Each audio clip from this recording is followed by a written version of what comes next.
podcast, 3 Witness Excuses to Avoid Preparing for Testimony, part of Holland Knight's powerful witness preparation series, Dan Small examines the 3 most common reasons clients think they don't need to prepare for courtroom testimony.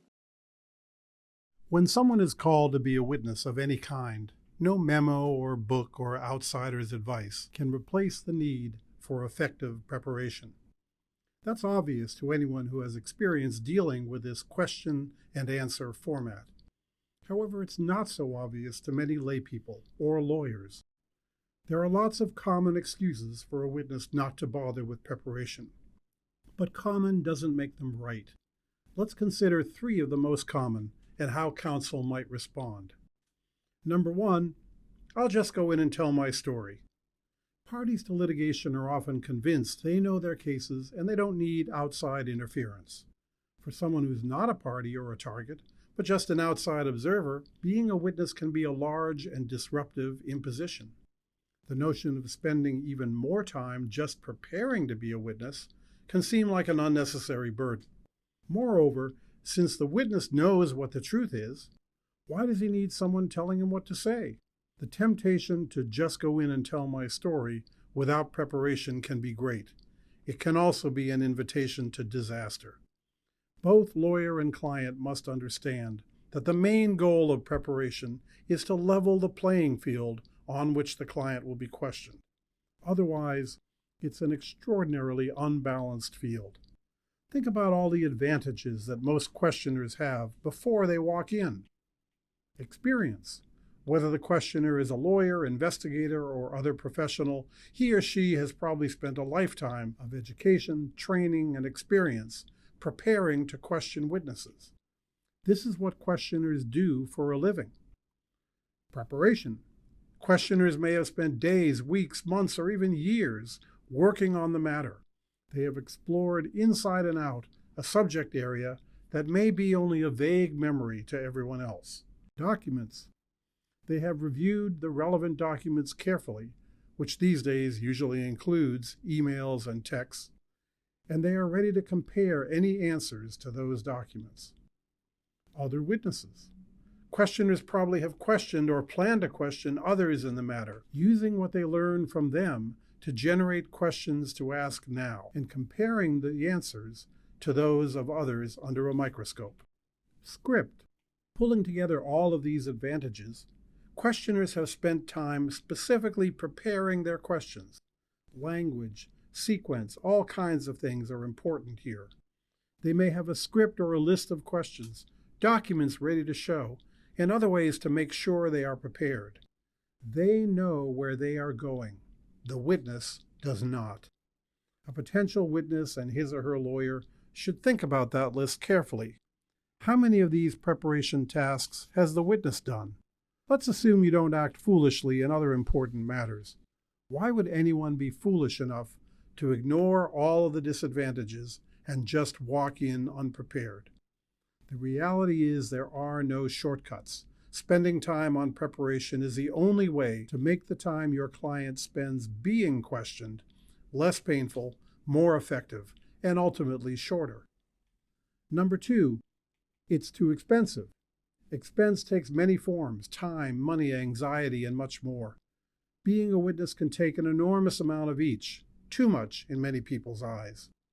Even if an outside party is paying a witness's legal fees, an employer, a liability insurer, a D&O insurer, be sure to ask.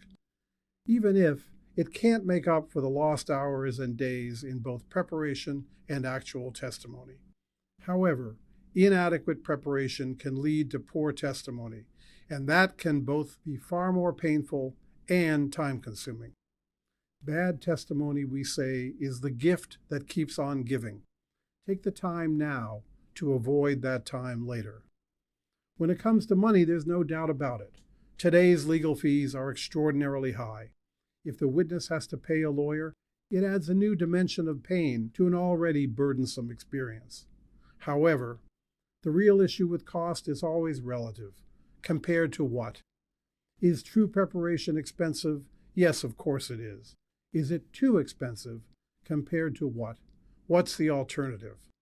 Saving time and money up front by being a witness without counsel or without extensive preparation can cost dearly later in time, money, reputation, and heartache.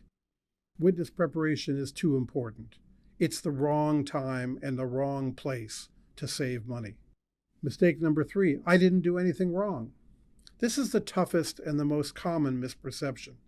Even people who use lawyers all the time for real estate, business, or other purposes may share the common notion that as a witness, they need a lawyer only if they have done something wrong. Counsel has to understand that misperception and help the witness to get around it. I tell clients to think of me not necessarily as their defender against bad things, but as their tour guide through a strange and dangerous jungle. Given the harm that can come to people as a result of these inquiries, whether or not they've done anything wrong, a witness is foolish to enter this world alone. As the old maps of the world used to say in describing unknown waters, this way be dragons.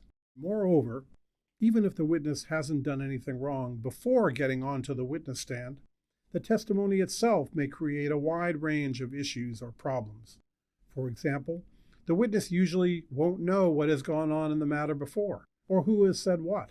A lawyer may be able to find those things out, whether through joint defense agreements or other avenues, to help the witness avoid unnecessary conflicts and other pitfalls.